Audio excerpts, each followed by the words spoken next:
ಗಣೇಶಾಯ ನಮಃ. ಶ್ರೀ ಗುರುಭ್ಯೋ ನಮಃ. ಶ್ಲೋಕ 1. ದೇವಿಯ ಮಹಿಮೆ. ಶಿವಶಕ್ತ್ಯಾ ಯುಕ್ತೋ ಯದಿ ಭವತಿ ಶಕ್ತಃ ಪ್ರಭವಿತುಂ ನ ಚೇದೇವಂ ದೇವೋ ನ ಖಲು ಕುಶಲಃ ಸ್ಪಂದಿತುಮಪಿ ಅತಸ್ತ್ವಾಮಾರಾಧ್ಯಾಂ ಹರಿಹರ ವಿರಿಂಚಾದಿಭಿರಪಿ ಪ್ರಣಂತುಂ ಸ್ತೋತುಂ ವಾ ಕಥಮಕೃತ ಪುಣ್ಯ ಪ್ರಭವತಿ. ಇದು ಮೊದಲನೇ ಶ್ಲೋಕ. ಇದರಲ್ಲಿ ಶಿವಶಕ್ತ್ಯ ಕುಶಲಃ ಸ್ಪಂದಿತುಮಪಿ ವಿರಂಚ್ಯ ಪದವಿಭಾಗ ಮಾಡುವಾಗ ಶಿವಶಕ್ತ್ಯ ಶಿವಃ ಮತ್ತು ಶಕ್ತಿ ಯುಕ್ತೋ ಯುಕ್ತಃ ಅಂತ ಅರ್ಥ ಬರುತ್ತೆ. ಯದಿ ಭವತಿ ಶಕ್ತಃ ಪ್ರಭವಿತುಂ ನ ಚೇದೇವಂ ಚೇತ್ ಏವಂ ದೇವಃ ನ ಖಲು ಕುಶಲಃ ಸ್ಪಂದಿತುಮಪಿ ಸ್ಪಂದಿತುಂ ಪ್ಲಸ್ ಅಪಿ ಅತಸ್ತ್ವಾಂ ಆರಾಧ್ಯಾಂ ಅತಃ ತ್ವಾಂ ಆರಾಧ್ಯಾಂ.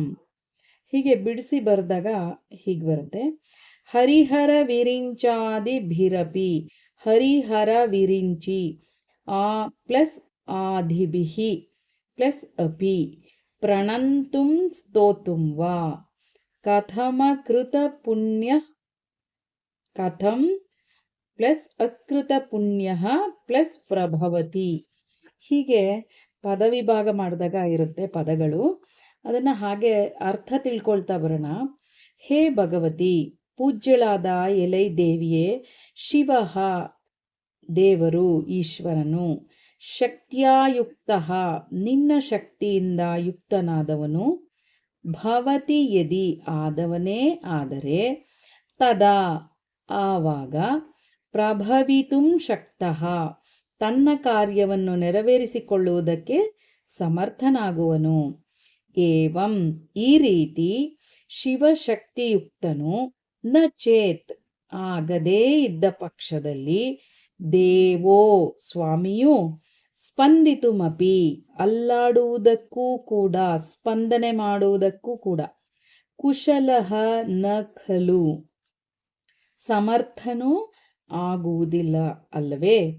ಅತಃ ಈ ಕಾರಣದಿಂದ ಹರಿಹರ ವಿರಿಂಚಾದಿಭಿರಪಿ ಹರಿಹರ ವಿರಿಂಚಿ ಪ್ಲಸ್ ಆದಿಭಿಹಿ ಪ್ಲಸ್ ಅಪಿ ಅಂದರೆ ವಿಷ್ಣು ಈಶ್ವರ ಬ್ರಹ್ಮ ಮೊದಲಾದ ದೇವತೆಗಳಿಂದಲೂ ಆರಾಧ್ಯಾಂ ತ್ವಾಂ ಪೂಜಿಸಲ್ಪಟ್ಟ ನಿನ್ನನ್ನು ಅಕೃತ ಪುಣ್ಯ ಪುಣ್ಯ ಮಾಡದೇ ಇರುವವನು ಅಂದರೆ ಪಾಪಿಯು ಪ್ರಣಂತುಂ ನಮಸ್ಕಾರ ಮಾಡುವುದಕ್ಕಾಗಲಿ ಸ್ತೋತುಂ ವಾ ಸ್ತೋತ್ರ ಮಾಡುವುದಕ್ಕಾಗಲಿ ಕಥಂ ಪ್ರಭವತಿ ಹೇಗೆ ತಾನೇ ಸಮರ್ಥನಾಗುತ್ತಾನೆ. ಹೀಗೆ ಈ ಪದಗಳ ಅರ್ಥ ಬರುತ್ತೆ. ಅಂದರೆ ಇದರ ತಾತ್ಪರ್ಯ ಹೀಗಿರುತ್ತೆ ನೋಡಿ. ಪೂಜ್ಯಳಾದ ಎಲೈ ದೇವಿಯೇ, ದೇವನಾದ ಶಿವನು ನಿನ್ನ ಶಕ್ತಿಯಿಂದ ಕೂಡಿದವನಾದರೆ ಆಗ ಮಾತ್ರ ತನ್ನ ಕಾರ್ಯವನ್ನು ನೆರವೇರಿಸಿಕೊಳ್ಳಲು ಸಮರ್ಥನಾಗುತ್ತಾನೆ. ಆದ್ದರಿಂದ ಶಿವನು ಶಕ್ತಿಯುಕ್ತನು ಆಗದ ಪಕ್ಷದಲ್ಲಿ ಯಾವ ರೀತಿಯಲ್ಲಿ ಚಲಿಸಲು ಸಮರ್ಥನಾಗಲಾರನು.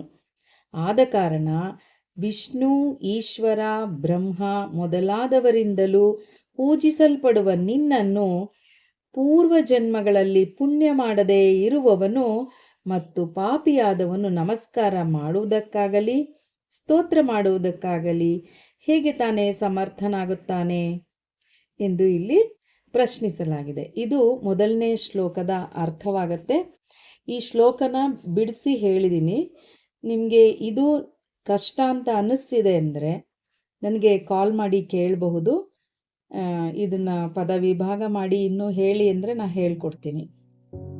ಓಕೆ, ನಮಸ್ಕಾರ.